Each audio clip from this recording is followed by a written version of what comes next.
ثانية، ليه هنغلط غلطة تانية؟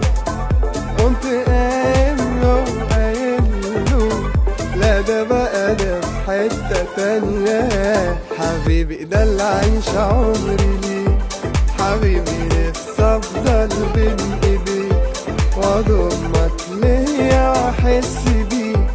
يا بختي يا حظي الحلو بيك.